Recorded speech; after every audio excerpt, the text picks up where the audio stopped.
So welcome everybody, thanks for coming out. Just to make sure you know where you are, I am Stephen Bradley and we are going to do some discussion this morning on working through the winter, especially when you don't have an indoor facility or you have severe time restraints and the days are quite short. And so we're going to talk about that and dealing with that for those of us who don't have indoors and for like the adult amateurs who have jobs and have to find other ways to be creative in their training process with the training and the fitness program with their horses during the course of the winter. So I have Rob and Kara Bowersox here from Major League Eventing. They have a radio show, radio podcast that I don't know if everybody's heard, but very informative, use and interview top riders all over the country. And a really, really interesting podcast that I think is worth looking into. They're going to help me today because by myself I'm very boring and I'm not very funny. So we're using them to help be a little bit more entertaining and help out. And we've got a little bit of a question and answer discussion, if you will, that people who have heard the podcast and a lot of people who know me have sent in questions to Karen. And so we're going to use each other and bounce off of each other back and forth that way. As we go, if anybody of you guys have questions that you want to interject, or if you have a question about something that we're talking about, please feel free to just raise your hand or stand up and ask. Don't be shy. Okay? So with that, I think, Karen, we'll get started. All right. Hi, guys. So our first question is from Kate Cohen. She says, "Hi, Stephen. Hope you are enjoying Ocala." He did come up from Ocala to this beautiful cold weather we're having. She says, "I listened to your interview on the Major League Eventing podcast this morning, and she says that I love that you are so into cooking." He's a very good cook, by the way. When you do stay at home in the colder months, what do you prioritize for fitness when it's so hard to ride outside and do all-day turnout? And also, how do you keep your horses mentally and physically fit through the winter months? So a very, very good question. I'm very lucky. I'm based in Virginia. The farm that I am at does not have an indoor. It does have an outdoor ring. And I do have horses that are there for the winter. I have a few horses that I have taken to Florida. And so I'm very fortunate enough to have that opportunity to go and to train down there. And I've left a wonderful, wonderful, wonderful small group of people at home to take care of the horses at home. So we do have to deal with that on some level ourselves. And sidebar, if any of you cook and like to cook, and I have found it works really well that if you're a little bit slow getting things out and you keep people drinking while you're cooking, when it finally comes out, they're really happy and whatever you've cooked is really good. No hors d'oeuvres, exactly. So, you know, it is very, you have to be very imaginative and you have to, you know, keep into aspect that there are going to be weeks that the temperature drops and it might not even get out of the teens and it would be unhealthy to ride your horses. And at that point, the horse is going to have to be off. I always try and get the horses out, even if it's just for a few hours during the day. The one exception would be during ice storms when we've got really bad ice. Then it's a little bit dangerous for the horses, but that's few and far between. For me, the horses just need to get out and move around. I don't like it when they stand around in the stalls and don't get to just stretch their legs and move around and just eat some sort of hay that you've thrown out in the paddock and just move their legs. And I find that that's when we start to see a lot more in the way of colics. And that is a big concern of mine when the horses get to the point where they have to stand in the stalls for a few days at a time. So a big part of that time when we do that is my horses get a bran mash every night to try and keep things moving. And even in the cold months, even if they are getting out for a few hours during the day, we bran mash every night to keep things moving and hopefully avoid colic situations. But more specifically to answer Kate's question, I think that you have to know going into the winter, there are going to be some days that you simply can't ride. The temperature is going to be too cold, the ring is going to be frozen, it doesn't thaw out, and we're very lucky where we are that we have gravel roads, and on our farm we have macadam roads, and we just get out and walk on the roads. And if we are lucky enough to get to do a couple days in the ring, we go out and walk on the roads, and we just get the horses out of the ring, whatever it takes. And sometimes it might mean having to put them in the trailer and go somewhere, even if it's just to go walk in the park, go walk a gravel road or something, but I think it's important enough to do that. And it's interesting that with enough walking, 45 minutes or walking, 45 minutes or an hour walking in different scenery on the roads, you actually can do a fair bit of fitness work. It's not quite the same, but you can have a real good base that way. And so if you're the days that you're lucky enough that you can ride in the ring, I don't do flat work every day. I'll do flat work one day, I'll trot poles another day, maybe do a little grid work, which is what we're going to talk about when I do the open seminar demonstration in the equine ring a little bit later, and do some gymnastics to keep the horses fresh and moving their feet. But I try not to do the two things.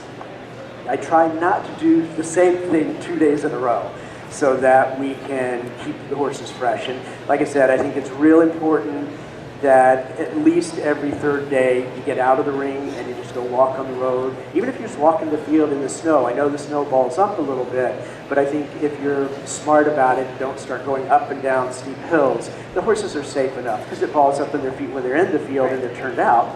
So as long as you're not trying to trot and canter and jump jumps with the balls of snow in their feet, I think they're perfectly safe. Okay. All right, from Lauren Sumner. Do you use the winter to explore different bitting and equipment for your horses? That's a really good question. I do not. I find that especially during the winter, I want to do what I call the homework. And so I work on the basics both of myself, my position and my balance, and improving my flat work. And I work on the basics and the mechanics of the horses. And so that is, everything to me always comes back to the basics, and I spend time working on the mechanics of those basics. And part of that for me is putting all the horses back in plain snaffle.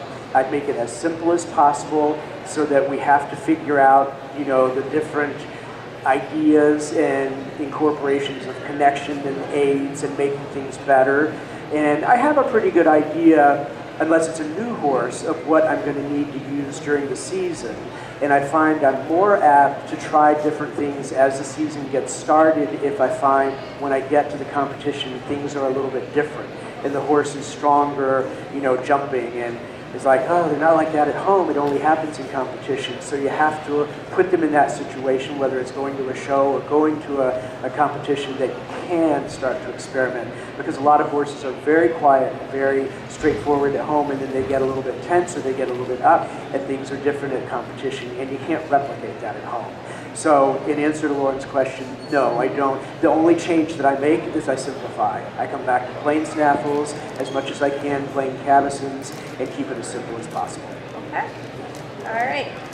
So from Margaret Rizzo McKelvey, she says, not necessarily related to winter, but what are the top 3 things you look for in a freshly off-the-track thoroughbred as an event prospect?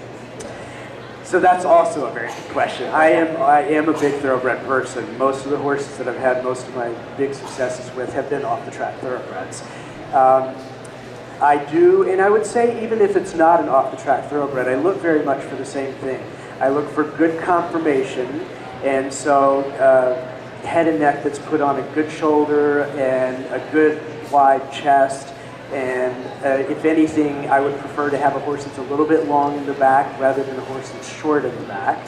And a good hind end that has good angles to it and is not too straight. So that would be the first thing I look at.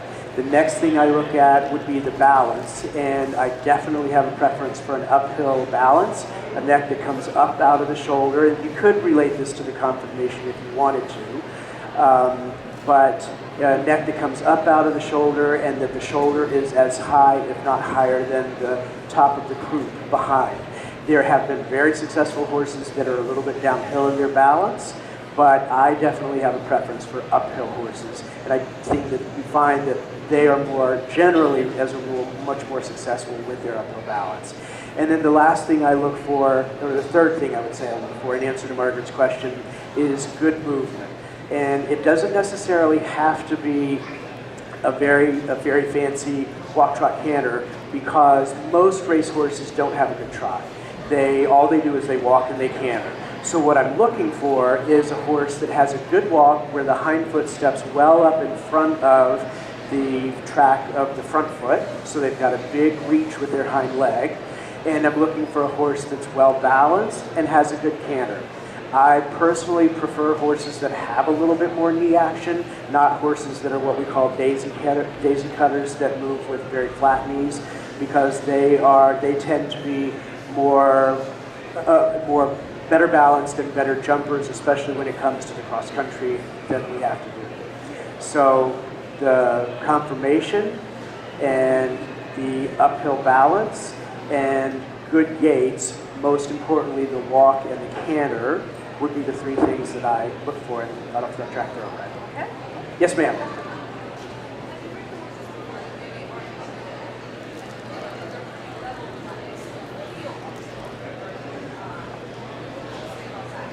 So her question is, what about a horse who is not necessarily uphill but feels uphill? And that is great. I have had horses very successful like that they're not necessarily built higher in front. And so what I do find is that if they feel like they come uphill, they are uphill, and they don't necessarily look that way. With most of the race horses, once we put them into work and we start doing flat work, their shoulders, their scapula, and their withers are going to grow anyway. Because as you build the muscle, the scapula and the withers definitely get taller themselves. Well, I'm talking about young off-the-track thoroughbreds. An 8 or 9-year-old isn't. They might show a little bit change at that point if they haven't been doing proper flat work. If they've just been turned out or come out of the field or something. Because with the flat work, any horse the muscles are going to help lift the scapula and the withers. So, but especially in those young off-the-track thoroughbreds, they're definitely going to grow and grow taller with the work in those first year or so of putting them into work. Good question. All right. So from Ashley Beheller, I don't know if I'm saying her last name correctly. In 15 words or less, explain the term half-halt. So that is like the ultimate question, the ultimate that we always ask, and you always are interested. Everybody has a different way of putting what a half halt is, and I don't think any one explanation is right or more wrong, but I would say it's, using the contraction, so that's only one word, Yeah, right. a rebalancing or preparatory aid. Oh, 6. She said her record is 9. That's what it is. That doesn't really explain, how to do it. Right. But I don't think you can do that in No, 15 words. I don't think so. Also, she would like to know what would be an exercise on flat, either ground poles, dressage, jumping, or something else that has a similar effect on hind end development as hill work. That's a very good question. I do a lot of pole work, just in general, even when I say pole work, I mean poles on the ground with my horses, both on the flat and jumping, and I do that year-round. The wintertime a lot more, especially because a lot of times the ring will be fairly frozen and you don't really want to jump on it. One thing that I do really like to utilize are raised ground poles. So especially thinking about if you put them raised on boxes, you put the boxes on the small side first and gradually make it bigger. And I like to do curves so that it's a canter exercise. So that it's a curve of 3 or 4 rails, and you start with them on the ground, then you put the outside rail on the box, and then gradually put the inside rail on the box so that it's elevated. And this is more for the way I like to utilize it is the canter. And so they're cantering on a curve. The inside boxes, if you do it, should be 9 feet apart. The outside boxes should be 12 feet apart, so that it's on a curve and it's very regulated that way as far as distance, doing it both ways and riding through it, again, at the canter just as rails on the ground, but ultimately getting them lifted, so it's like doing on a curve 4 little bounces. And that is an excellent way of developing the hind end. Well, it goes through a stage of being uneven, so that because I start with it on the ground, and then I raise only the outside aids, and then I ultimately raise the inside rail to match so that it's level across.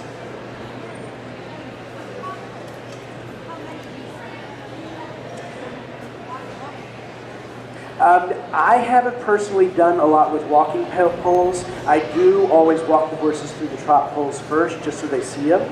But I generally do 4 or 5 trot poles. Sometimes I have to start with them like at 9 feet because the horses don't quite understand it. They get a little claustrophobic and they might jump them initially. And so I keep them further apart and maybe even further apart until they relax about them and just go back and forth.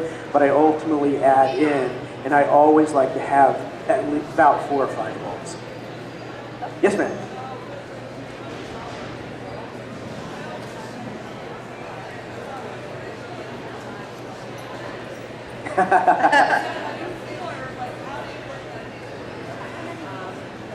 You know, I'll do it, utilize it during the course of doing the flat work. Okay, so I'll warm up and do some work, go through the poles, then I'll go do some other work and come back to the poles. I don't just incessantly do them. It's a very good question.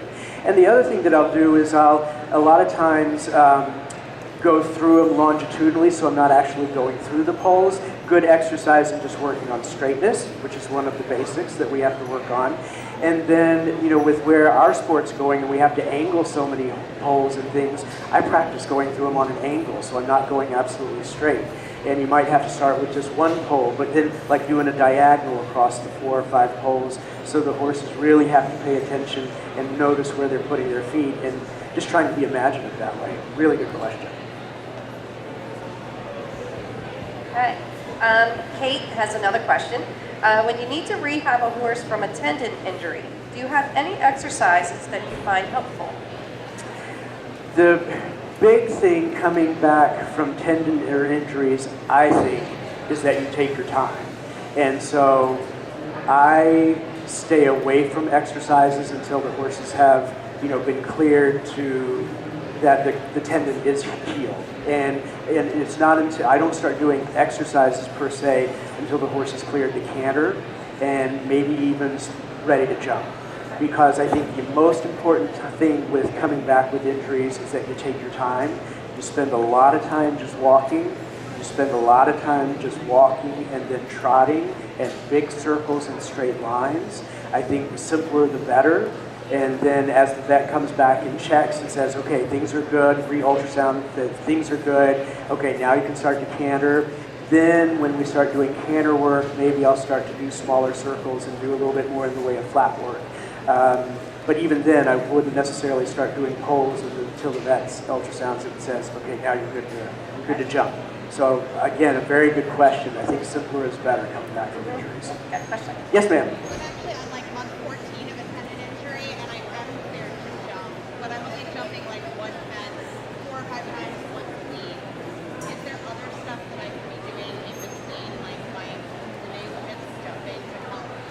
Right. So her question is, she's got a horse that's 14 months back from a tendon injury, and so she's been cleared to jump, and she's starting to jump, and she's just jumping one fence and doing that, what did you say, once or twice a week? Like once or twice a week. Yeah. Well, a single fence a couple times. Right.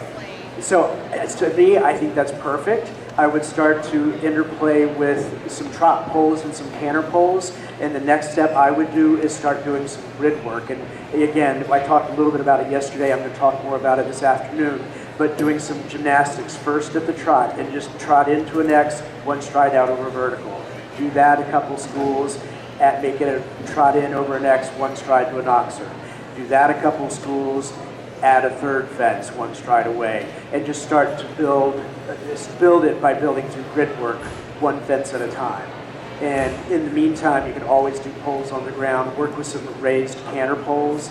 That sort of thing would help. But I think just being very logical about it, very almost mathematical about it, adding it very slowly is the most important key. Okay. All right. Carly Davis, what specific qualities do you look for in a horse that you're trying for the first time to ensure that it would be a good fit for adult amateur? Oh, very good question. So there are some people that are just naturally gifted in picking out horses for adult amateurs. I don't necessarily consider myself one. No. I've tried to help and I give my 2 cents worth for what it is, but I'm not one of those people who is great at picking out the ultimate adult amateur horse. However, having said that, I think the number one thing that you have to look for is a good brain. A horse that's quiet by nature, a horse that if somebody has a job and they have to travel and be gone for 3 days, they can be gone for 3 days, maybe gone for 5 days, and come back and get on the horse and not be worried about getting bucked off or spun off or spooked off or anything like that. That is number one priority to me. The second priority, I would say, is that size-wise, the horse fits the rider. That you're not finding for a 5'2" lady a 17'2" hand horse, all right? I think the horse needs to fit the rider needs to fit the horse. And I think that that is sometimes overlooked and not taken into account when you're looking especially for an adult amateur rider. And then the third thing I would say that I look for, depending on the situation, is that generally speaking, I'm looking for a horse who has more mileage than what the rider does, especially in this situation. If it's a very talented adult amateur and they're confident and they want it and they're ready to bring up a young horse, great. But generally speaking, when I'm looking for a horse who's done a little bit more than the rider, and there can be a mutual education going on. Okay. All right, from Jacqueline Burke, can you walk us through a typical week of work, including fitness days and durations or sets for a training level horse? Absolutely. So I'm going to go under the assumption that, just to keep it simple, the horses have Sunday off, unless it's a competition weekend. My horses work 6 days a week, and so I'm just going to say, for whatever reason, Sunday's their day off. So Monday, the day after a day off, they go and do fitness work. And by that, I mean they go walk and trot hills. And generally speaking, a training level horse should be doing about 30 minutes ultimately when they're competing of trotting. It doesn't have to be 30 minutes straight. It can be 3 10s or 2 15s or 6 5s, but they need to be, they actually do it better if you do it in breaks. They, because they have a couple minutes to come back and get their breath and stuff. So I think they get more out of it, especially mentally. So Monday is spent fitness work that way. Tuesday is a flat work day where I work on the dressage. Wednesday would be a jump day, and they do 2 fitness works a week, 2 dressage works a week, and 2 jump schools a week. So Monday would be a fitness day, Tuesday would be a flat work day, Wednesday would be a jump day. Maybe I would do some grid work or exercises like that on Wednesday. Thursday, we're back to fitness, and I might, depending on the horse, if they need to do a little bit more in the way of some canter work, like some of the heavier horses need to do some canter work that day, as well as the trot work on the hills for fitness.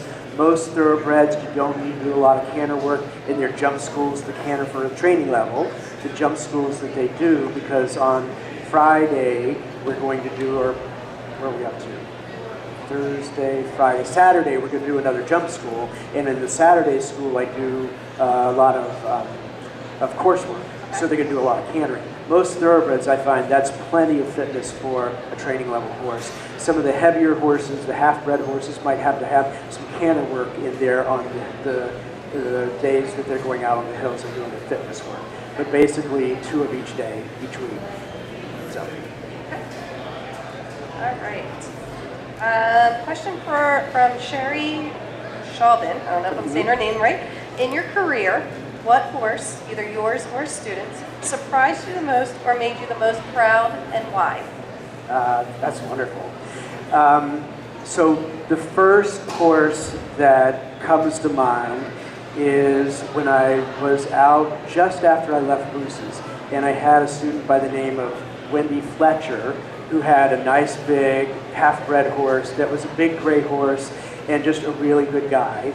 I can't remember if he ultimately went advanced, but he did go intermediate, and I didn't see that coming. He just was a really good guy. He was quiet. He was a good mover and a good jumper. Wasn't completely fast.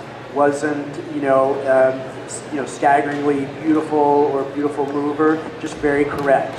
And he did his training levels and was good, so we moved up to prelim. Did his prelims and was good. We moved him up to intermediate, and I never saw that in that horse. And just the more you asked of him, the more he gave. And he never looked like he was going to keep going further up the levels, but he did. And it's a little bit like the jumpers. Choco Blue is the #1 show jumping stallion, breeding stallion in the world right now. And that's a lot of his young horses, and he was very much the same. I had the privilege of getting him to jump before he died at Lanaken. And he always just jumped an inch or two above the jumps, but he didn't touch them. And every time, having talked to Paul about that, every time they moved him up, he just gave a little bit more and a little bit more and a little bit more. And that would be the horse that I would say I'm most impressed by. He just kept putting out and was as consistent and tried as hard. And this was a young rider who's moving up the levels and learning the ropes herself. And they made a great pair. Okay. Got a question? Yes, ma'am. My question is sort of on the opposite. So I have a horse that I event in novice level, but he's also a fox hunter. He also will go out to a hunter show here or there. He might also go to a jumper show, and I trail ride. And I need the advice of how much vacation to give this horse. Because he's in work like 6 days a week, 365 days a year, and I'm learning that it's almost, weather, but Right. he lives out 24/7, and he's actually in Aiken for the winter, which is his normal. Uh-huh. Being schooled, and we're trying to figure out when to give him vacation, how much. So that's wonderful. Sounds like an absolutely wonderful horse who just does a little bit of everything. He's in work for 6 days a week. He goes 365 days a year. He does a little bit of everything. He events, he show jumps, he does some hunters, he does fox hunting, which is the best thing for the young event horses or an older event horse even. First thing I'm going to ask is, how old is he? He's going to be 10 this summer. So he's 10, so that's a good age. The reason I ask that is that what we have found over the years is that as horses get older, when they start getting 12, 13, 14, they're better off staying in a certain amount of work year-round and not getting time off. That, especially as they get older, it gets harder to get them fit again if you give them. We used to always give the horses 2 months off or 3 months off and pull their shoes in the winter. Now with the schedules, we don't do that anymore because we've got competitions year-round. I don't think that any horse can go compete, not what your horse is doing, but compete eventing year-round. I think they all need a break. But more what I've started doing is I pick like a quiet time, like around Thanksgiving or around Christmas, and I just know that the week of Thanksgiving, the week of Christmas, my horse is going to have the week off because it's a big family time for us, and I do that. And that's how I pick and choose their time off. I don't say anymore, I don't say, okay, my horse is having a month off now, unless there's a reason they need a month off. And that's how I pick and choose the time off. That's a great question. And so I would think, it varies a little bit depending on the time of year and what he's doing. But if there's going to be, a wedding that you're going to, or you're going to have a lot of family for Christmas or for Thanksgiving, that's how I would choose his time off. And let him have a week here and there, and that way his fitness really never wanes. And you kind of keep ticking over with him. And then if he starts to get body sore or something and you realize, I need to back off a little bit, you can do that. But I think that's how I would map it out and plan it out accordingly to wonderful question, really good question. All right. We've had, it's a two-person question. It's Natalie Hollis and Katie White. What do you do to keep things interesting when stuck in the indoor all the time? Things to keep both horse and rider from being bored, specific dressage and jumping exercises used that will also help with fitness heading into spring. And also, how often do you recommend flatting poles and jumping into our routines when we are stuck in a ring most of the time? Very good question. I think that ties into a couple of questions that we've already answered. And there again, with those people, with what they have, I would try to vary it up day to day to day, and vary it up like we talked about in our fitness schedule. So the horses always have one day off. Then maybe the first day, I don't normally do flat work the first day after a day off because a lot of horses I find are kind of fresh and it gets a little bit difficult to get them to focus and get some quality work out of them. So that's why I do either a fitness day or a hack day the day after a day off. So in that case, I would maybe go out and just go walk on the gravel road or just get out of the ring, no matter what you have to do. Go walk across the field in the snow. Go do something outside of the ring. And then the next day, I would do some flat work, maybe or maybe not utilize poles, but I do in the wintertime, I utilize poles in almost every day that I do flat work in some way. And then the next day do jumping and maybe do a grid, and it doesn't have to be a very long, maybe a 20-minute jump school, and do some grid work or some gymnastics, then get out of the ring again. And if you have to just go walk in the snow or go walk down the road, do that, just to get the horse out of the ring for both the horse and the rider. And then the next day is another flat day, and again, utilize some poles, work on some different objectives, work on some different things that you're playing on, unless you need to make better what you did back on Tuesday. And then the next day is going to be another jump school. And so maybe put some jumps together, utilize some different things like that, and don't, stay away from the grid work, and do a lot of canter work or cantering courses and putting fences together and working on straightness and turns and such like that. The other thing that I do a lot in the wintertime is I spend a lot of time trotting fences. And I think a lot of people have gotten away from that. But to me, that's one of the basics that you need to do. And so I might do a lot of trot fences in the grid work, or I might, on the day that I do coursework, do a course of trotting fences. So being imaginative like that, but I think that trotting fences is very important and very useful, and it's not something that you need to do completely every school you do, but it's a tool that I think is underutilized. Okay, that's a good one. All right, this question is from Joe. What is your opinion on when is the appropriate time to move up the levels in eventing? Oh, that's a great question. Really good question. And I think, again, if you ask 5 different riders, you can get 5 different answers. And not any one is more correct than the other. But I think, number one, the level that you're competing needs to be getting boring. And so you need to be walking around the courses and saying, I'm confident, I can do this. Okay, I'm getting a little bored. I'm seeing the same question weekend after weekend or show after show after show. The other thing that you need to be doing, in my book, is you don't have to be winning the dressage, but you need to be being competitive on the flat. You need to be not, like I said, winning every time, but you need to be able to hold your own after the flat work.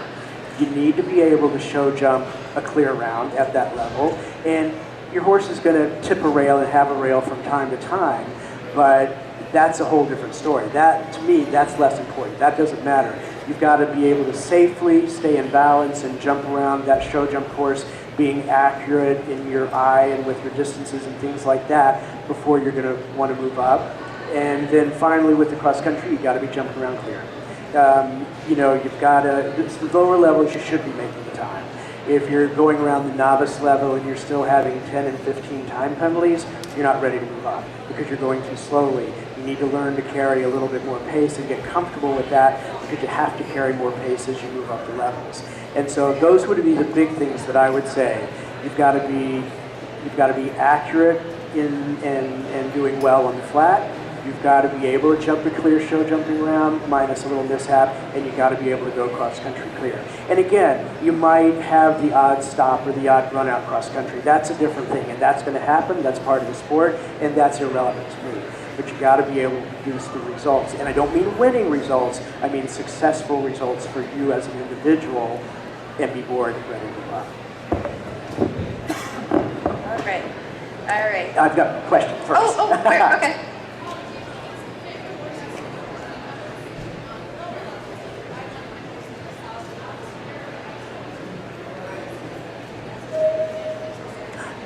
I don't think it's confusing at all. No, not a bit. So her question is, if she's got, for instance, a horse that's going novice level, but she wants to go beginner novice from time to time, is that a problem? And I would say not at all. I think the one thing you have to be sure of when you move down a level is that the horses still jump respectfully at the jumps and don't get sloppy, and you just don't start getting a little bit careless and just running and making silly mistakes.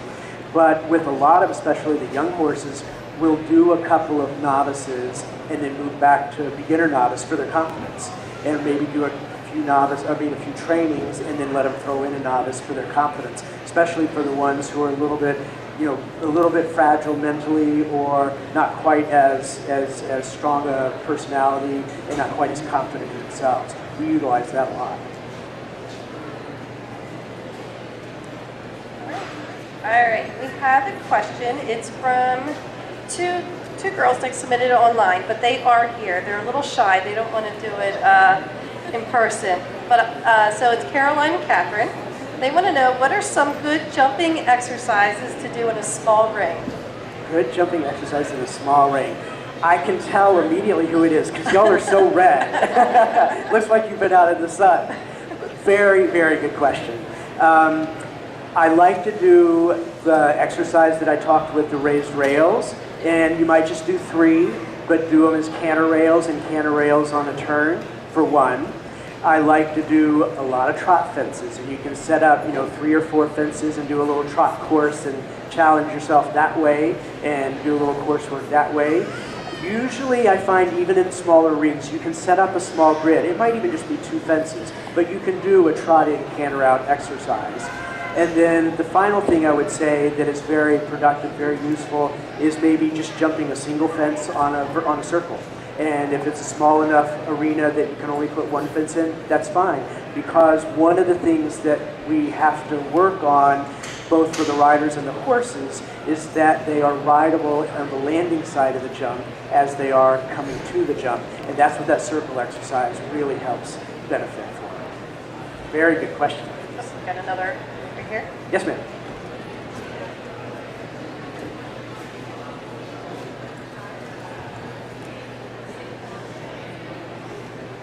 So her question is in a situation where you've got multiple riders competing the same horse at different levels. And I think really I would not have a problem at all with that, depending on the horse. If they've got a good brain, and and it sounds like this horse probably does, that they recognize a little bit. It's amazing how much they do recognize the rider and the partnership on top of them. And I've seen some of them, the rider starts to tip off to the right, the horse moves over to the right to get underneath them. Those kinds are fantastic. It sounds like they don't have to be that special, but if they have the right brain and the riders have the partnership with the horse, I don't think that's a problem whatsoever. Not a bit. Question right there. Yes, ma'am. So with the impending frigid temperatures again, maybe spring will ever show up, what's the best way or most way to be productive in short ride times with the weather? Very good question. So she said with the frigid ride times, and we've got some coming in again, what is the best way to be productive in a short amount of time? And that's a really good question, because the horses have to have a certain amount of time to warm up, and you can't just get on and go straight to work. So I would say when you're walking, and we always walk for 10 or 15 minutes before you pick up a trot, work them in the walk. They don't have to come out and go boom on the pit at the walk, but you can certainly work on the connection, work on stretching at the walk, work on moving sideways at the walk, because I think when it does get really cold, you don't want to work them too hard, get them sweaty, you don't want to get them breathing too hard, because as a runner, I know when I run in the cold and I get a sore throat, it hurts. And so I think the horses must go through the same thing. So it is interesting how much you can get done at the walk. And so I would say, as you're walking around and warming up, give them a couple minutes, but then start to gradually work them and connect them, and then work a few minutes at the trot at the canter, come back to walk and work them at the walk. Go back to trot or canter for a few minutes and come back to work at the walk. I think that it's very easily forgotten how much we can accomplish, and most of us don't work on the walk enough. But I think that that's a very important thing that we need to do, because if you can't do a shoulder in at the walk, you're not going to be able to do it at the trot. So that would be a big part of what I would say. All right. And actually, back to Caroline and Catherine, they had another question. All right. Do you have any advice for riders who are just starting out to event? Another very good question. If just starting eventing, I think to me it's almost just like starting out in any of the equestrian avenues in any equestrian sports. Find a good person to train with. Have a good person on the ground who can talk you through problems, who can help you, and not a dressage person, just a dressage person, or just a show jump person. Initially, find some good event person that has a good background as far as their education and their teaching. They don't have to be an upper level rider per se, but somebody who is a good teacher, who heard people talk about as a good teacher, and defer to them and make sure you utilize them even if you don't have a horse already, in finding the right horse and being able to walk you through the dressage test and walking the cross-country course with you and being able to tell you, now here's where you got to slow down, here's where you need to come back to trot through the bad footing sort of thing. And they also need to be able to walk you around the show jump course and be able to, walk lines and walk numbers with you and talk to you about sitting up more in your position, etc. Because I don't think it's realistic, especially when you're first starting out, to have somebody helping you on the flat, somebody helping you in the show jumping, and somebody helping you in the cross country. Financially, this is not realistic. So find a good person who has a little bit been there, done that, but more importantly has a good reputation as far as their education and their teaching, and utilize that person. That's my number one thing that I need to see more of, I want to see people do more of, is get good help, especially when you're starting out. Does anyone have any questions in the audience? Oh, we got a couple. Okay. I'm curious if you do any bareback work at all. When I was younger, I did a lot of bareback work. You know what? And seriously, when I was younger, I did do a lot of bareback work, especially for the kids and probably for us. We probably should do some more bareback work, because when I first started out, I didn't even have a bridle on the horse. I went out in a halter and lead shanks and rode bareback and walked, trot, cantered, and that's how I taught myself to jump and stuff like that. And that's the sort of thing I don't see enough of anymore. Everything is very very mechanically organized. And, a large part of it is we don't have the open areas to ride in a lot of places like we used to growing up. Now, having said that, as I've gotten older, I've kind of shy away from riding bareback, but I do a lot of work without stirrups. Not a lot of work, but I do work without stirrups. And I have, in situations, had the kids get on bareback and make them go bareback and, do it very carefully and under controlled circumstances unless they're really confident at it. But I think that's a wonderful idea. And, for those of us who are a little bit older and a little bit weary of going bareback, maybe just going without stirrups. So.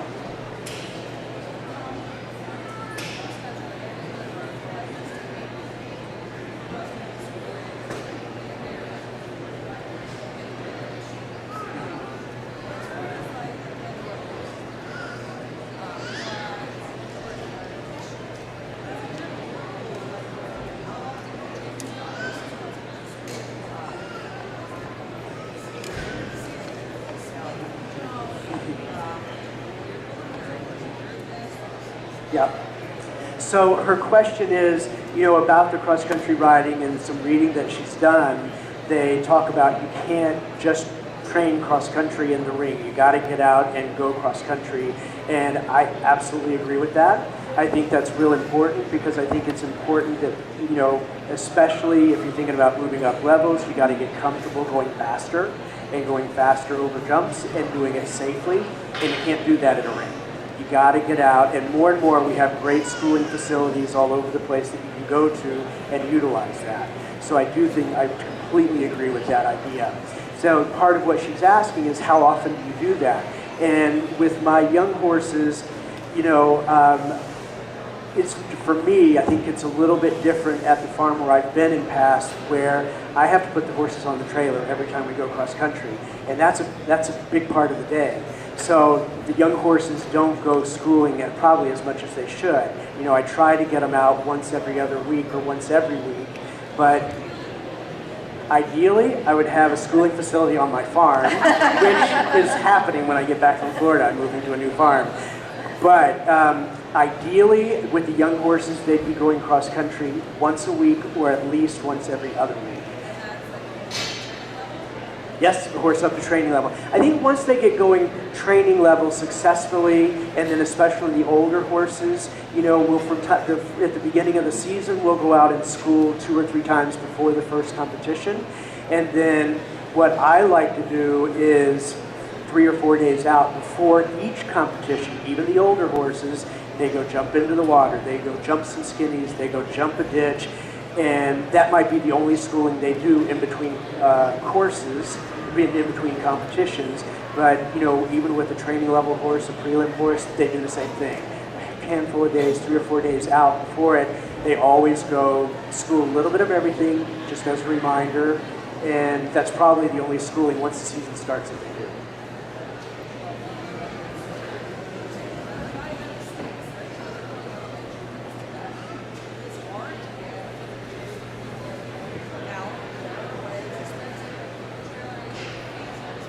Yep.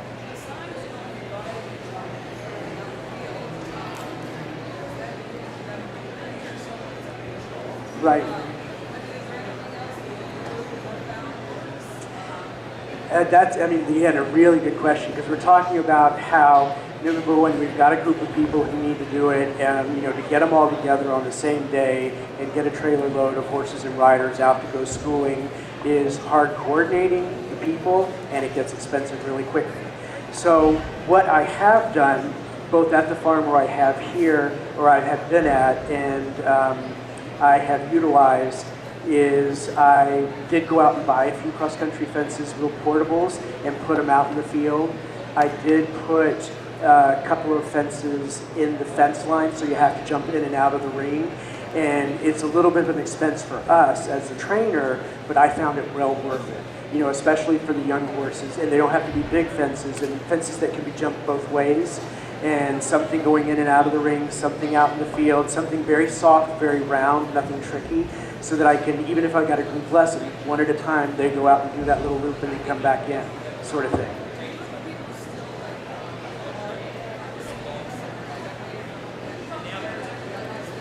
Absolutely.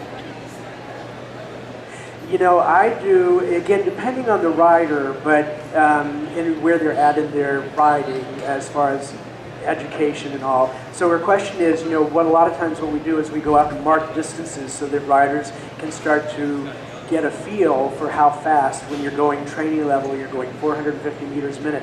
How fast is that? With the show jumping that is 350 meters a minute, how fast is that?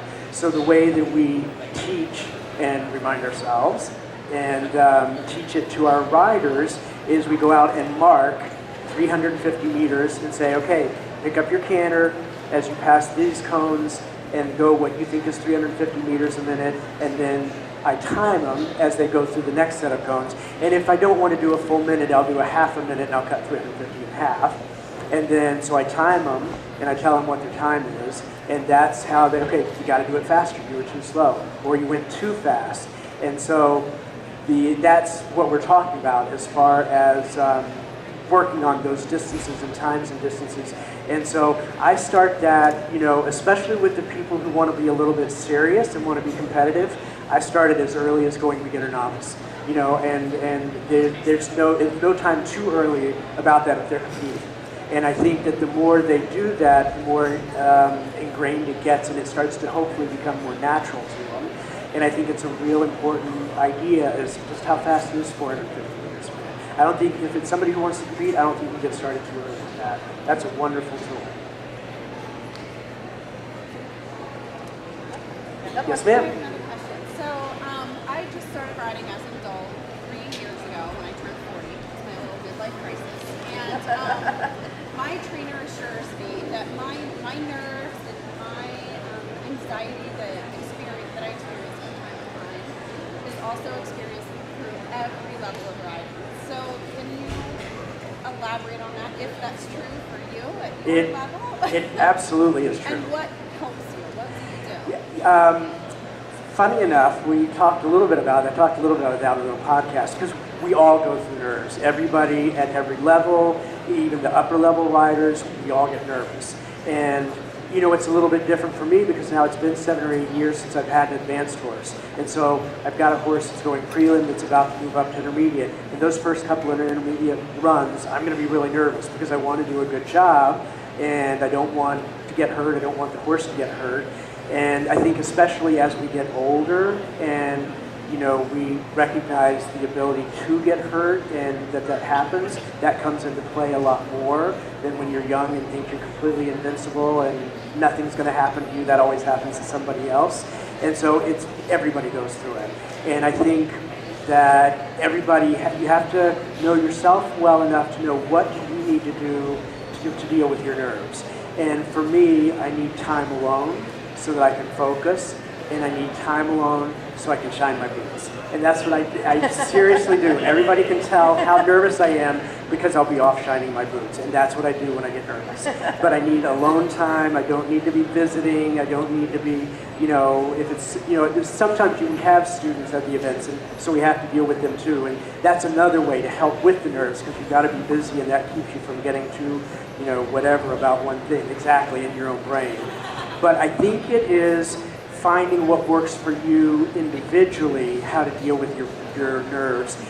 For some people, I have to say, just remember to keep breathing. And it's funny because they start focus on keeping breathing and they forget that they're nervous. For some people, a lot of times like myself, before I get on the horse is the hardest time. Once I get on the horse, I feel a lot better. Once I get on the horse and get going. And I think, that's a big thing for a lot of people too. So I think it's figuring out, working through your nerves, and personally what, I know a lot of people like at Kentucky, and they want to go sit in the truck and they want to listen to music and listen to specific types of music and stuff. And that's how they get ready, especially for cross country. So I think it depends on the person, but I think that's part of it, is figuring out what you need to do. Maybe you need to be able to just go walk your course. I would prefer a little nip of gin or We call it liquid courage. I agree. I totally agree. I know people who do that, seriously. But I think it's working through it, kind of trying what works for you. A lot of times, like when I was going to Kentucky, I would, the way I wanted to be, yes, I wanted to be alone, but I wanted to walk the course one more time. And it would take a breath, and it'd make me feel a lot better if I'd walk it with my partner, Peter. And we didn't talk, we just walked the course. And it was just nice having somebody walking it with me, and they weren't asking questions, and they weren't saying, oh God, that's really big. But just going out and walking the course with somebody. Maybe you want to walk it by yourself, but I think it's knowing yourself and figuring that out yourself. Everybody's a little bit different, but I think you've got to find something, especially in the lead-up time, that activates your brain and keeps your brain not functioning, but thinking. And whether it's on the competition or on something, politics or something not horsey, that's going to keep you more relaxed, I think it depends on your personality. Very good question. Really shiny boots. Yeah. Well, that's what I said on the podcast, because I do. I shine them and shine them and shine them, and they never get that shiny. He needs some help on how to actually shine his boots. Evidently, yes. We'll take one more question. Yes, ma'am. How important do you feel fitness of the rider is? So outside of riding. Very, very excellent question. Like, do you notice what happens when you're not? Yep. Her question is how important is fitness of the rider, and it is extremely important. You cannot afford, especially in our sport, to be out there and be getting tired at the end of the cross country course. And so again, I think in large part it depends on your age, because when you're younger and you're a little bit more active, maybe doing other sports or riding more horses or whatever, the fitness comes a little bit more easily and you don't have to focus on it. I definitely have noticed as I get older, I've got to do something. Especially if I do a lot of teaching and only ride a couple horses a day, that's not enough. So, I do yoga. I don't run as much as I used to. I should be running more. I'm lucky enough that depending on what I have in the barn, I can have 5 or 6 horses to ride during a day, and that's very helpful. But again, I think it is dependent on the person, what they have access to, whether it's swimming, whether it is doing a yoga or Pilates class a couple times a week, whether it is going out and running. But I think you have to find something, because I think it's really, really important. Super question. It's really important. All right. Well, that is it. Thank you. Everyone Thanks, can check guys. out Stephen at 2 o'clock at the Equine Arena. Yes. All right. What are you going to be going over? We're going to be doing more grid work, but Okay. grid work exercises related to something that we would do during the winter. Awesome. So, All right. thank you guys for coming. Thank you guys for Thank your you. help.